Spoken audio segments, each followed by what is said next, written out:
খুব সুন্দর তেলাওয়াত করছে। হ্যাঁ, আল্লাহু আকবার। হ্যাঁ, আল্লাহু আকবার। কারিকে আমরা হচ্ছে পুরস্কৃত করবো। কেমনে শেখা যায় একটু যদি সবাই বলতে, কারণ হচ্ছে সবাই একটা প্রশ্ন রাখবে যে কিভাবে কেরাত শেখা যায়, অনেকের এটা মনের মধ্যে একটা প্রশ্ন। আসসালামু আলাইকুম এভরিওয়ান, আপনারা কেমন আছেন? আশা করি সবাই ভালো আছেন। আলহামদুলিল্লাহ আমিও ভালো আছি। তবে আপনাদেরকে আজকে একটা প্রাকৃতিক দৃশ্যের মধ্যে নিয়ে আসলাম এবং আমার সাথে আছে আমার দুই ভাই। হ্যাঁ, এরা হচ্ছে একজন হচ্ছে আপনার কোরআন তেলাওয়াত করবে আর একজন হচ্ছে গজল গাইবে। আপনাদেরকে আজকে হচ্ছে বিচারক বানাই দিলাম যে কারটা সবচেয়ে বেস্ট হবে।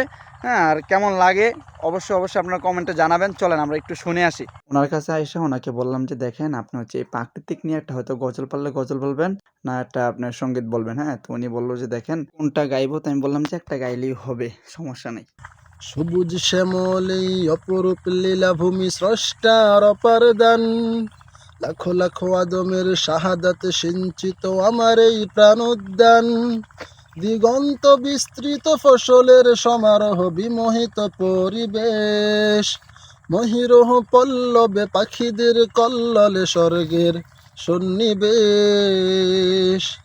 আমার জন্মভূমি প্রিয় বাংলাদেশ, আমার জন্মভূমি প্রিয় বাংলাদেশ। ওর কাছ থেকে আমরা একটা কেরাত শুনবো। আউযু বিল্লাহি মিনাশ শাইতানির রাজীম।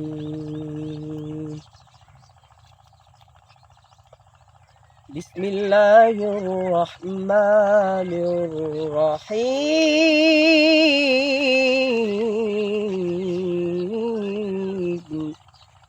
আল্লাহু কিরামান كاتبين يعلمون ما تفعلون إن الأبرار لفي نعيم وإن الفجار لفي جحيم। আল্লাহু আকবার। খুব সুন্দর তেলাওয়াত করছে। হ্যাঁ, আল্লাহু আকবার। হ্যাঁ, আল্লাহু আকবার। কারিকে আমরা হচ্ছে পুরস্কৃত করবো। আচ্ছা, হ্যাঁ শোনো, আর তুমি যে তেলাওয়াত করছো, হ্যাঁ, দর্শক হচ্ছিল কিছু বইলা দাও যে কেমনে কেরাত শিখা যাবে। হ্যাঁ, যেহেতু তুমি শিখছো, তোমার কেরাত অনেক সুন্দর হয়েছে। হ্যাঁ, আমরা চাই হ্যাঁ নিজেরটা শুনে সমস্যা নেই, আমরা পুরোটা শোনাবো। এখন কথা হচ্ছে যে সবাই একটু বলবা যে কেমনে শিখা যায় একটু যদি সবাই বলতে, কারণ হচ্ছে সবাই একটা প্রশ্ন রাখবে যে কিভাবে কেরাত শিখা যায়, অনেকের এটা মনের মধ্যে একটা প্রশ্ন আছে। হ্যাঁ, একটু যদি বলো, সমস্যা নেই, বলো। কেরাত শেখার জন্য যদি মানে কারো সময় না থাকে বা কেউ যদি মানে অবসর টাইম না পান, তাহলে হচ্ছে মোবাইলের মধ্যে কিন্তু অনেক কেরাত আছে, নিজে নিজে শুনেও কিন্তু অনেক কিছু মানে শেখা যায়। কিন্তু সবকিছু শেখার ক্ষেত্রে সকলকে আর কি মানে নিজের চেষ্টাটা হচ্ছে মেইন, যে যত বেশি চেষ্টা করতে পারবে তত বেশি মানে জিনিসটা অর্জন করতে পারবে। যেমন আল্লাহ তাআলা বলছেন যে ওয়া আল্লাইসা লিল ইনসানি ইল্লা মা সাআ ওয়া আন্না সা'য়াহু সাওফা ইউরা, মানে মানুষ যেটা চেষ্টা করে মানে চেষ্টা ছাড়া কিছুই পায় না, আর যে মানে যেটা চেষ্টা করবে সেটা কি সে দেখতে পাবে, সাউফা ইউরা, অচিরেই সে যেটা দেখতে পাবে।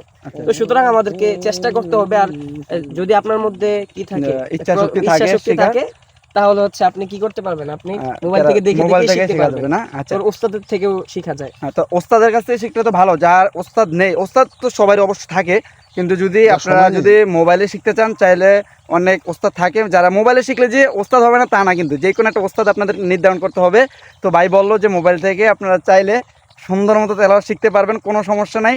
আপনারা অবশ্যই যে কোনো একটা কারিকে ডিসাইড করবেন। যেমন কারি নাজমুল হাসান সাহেব আছে, আহমদ বিন ইউসুফ, তারপর আরও অনেক কারি আছে যাদেরকে আপনারা অনুসরণ করতে পারেন।